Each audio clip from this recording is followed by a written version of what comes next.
He was the doctor everyone trusted. Calm under pressure, quick with decisions. The kind of emergency room physician who could walk into chaos and bring order within seconds. Patients praised him. Nurses respected him. Administrators valued him. But behind the bright hospital lights and professional smiles, a private relationship was quietly unraveling. And when it finally exploded, it left two people dead. This is the story of how a respected doctor snapped after a hospital romance turned deadly. The doctor everyone admired. At 34 years old, Dr. Michael Carter had built what many would call a perfect life. He worked long shifts in a busy metropolitan emergency room. Colleagues described him as driven, intelligent, and intense, but reliable. He was known for staying late, double-checking charts, and mentoring younger staff. He had earned his place through years of sacrifice. Medical school, residency, sleepless nights, missed holidays. He had saved countless lives. But in high-pressure environments like emergency rooms, emotions run deep. Long shifts create bonds. Shared trauma builds intimacy. And sometimes professional boundaries blur. That's where Sarah Mitchell came in. The romance that began in the ER. Sarah was a 29-year-old healthcare specialist who worked closely with ER physicians. Compassionate, organized, and confident, she quickly became a favorite among staff.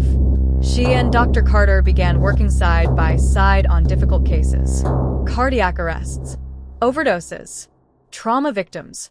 After intense nights filled with adrenaline, they would talk in the quiet break room. At first, it was innocent. Shared coffee, late-night laughter, conversations about life beyond the hospital walls. Soon, colleagues began to notice.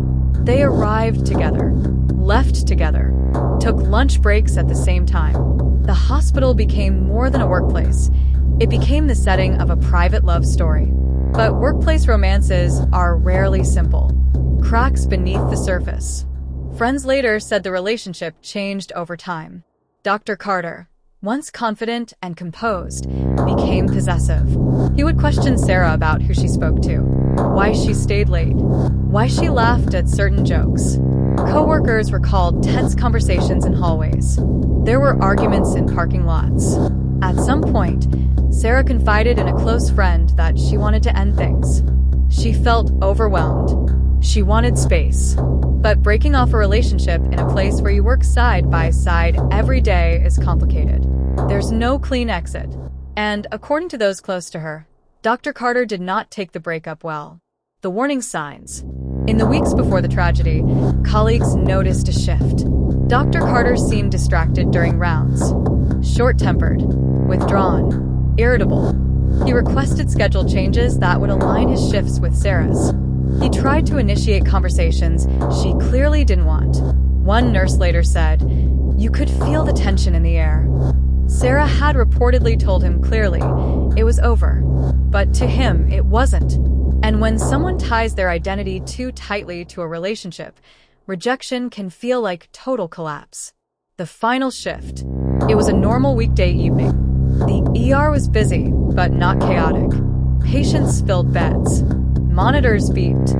Phones rang. Dr. Carter and Sarah were both scheduled that night. Several staff members later said they saw them arguing near a staff-only hallway. The conversation appeared heated. Sarah walked away. Minutes later, everything changed. Witnesses reported hearing raised voices again, followed by a loud bang. Then another. Screams filled the corridor. Staff rushed toward the sound. What they found would haunt them forever. Sarah was on the floor, fatally wounded. Dr. Carter stood nearby, before turning the weapon on himself.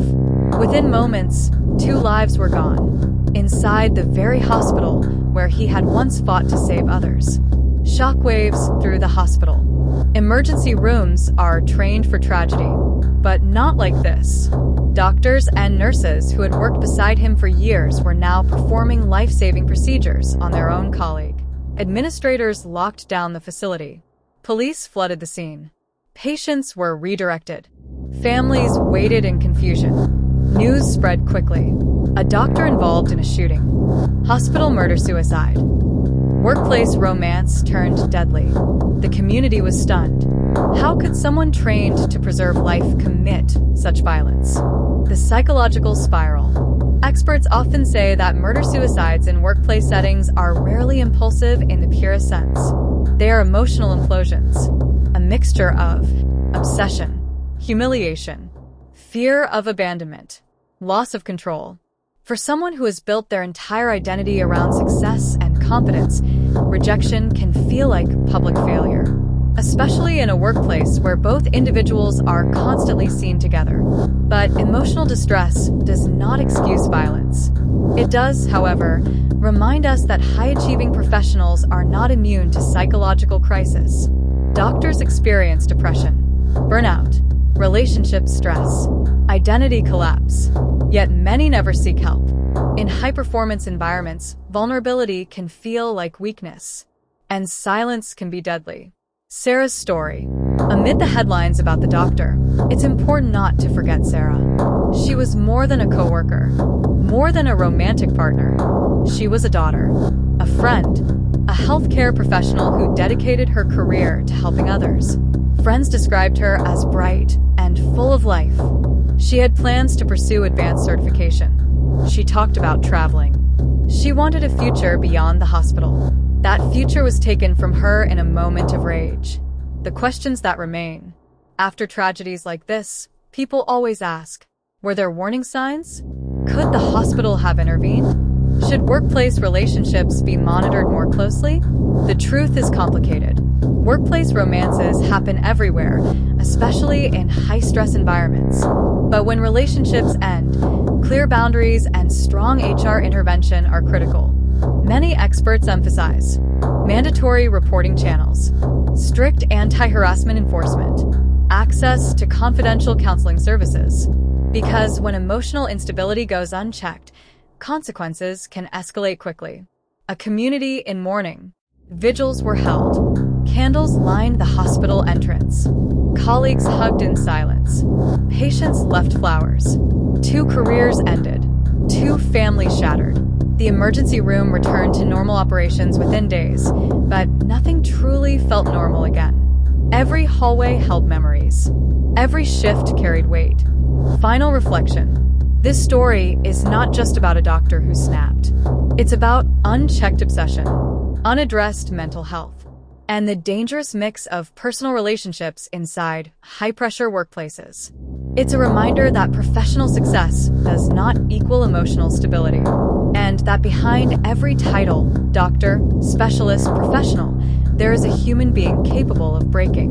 If you or someone you know is experiencing intense emotional distress, seek professional help immediately.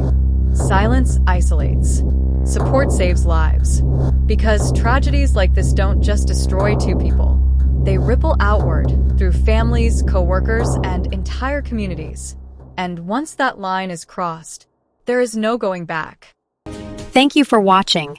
Don't forget to like, comment, and subscribe for more content like this.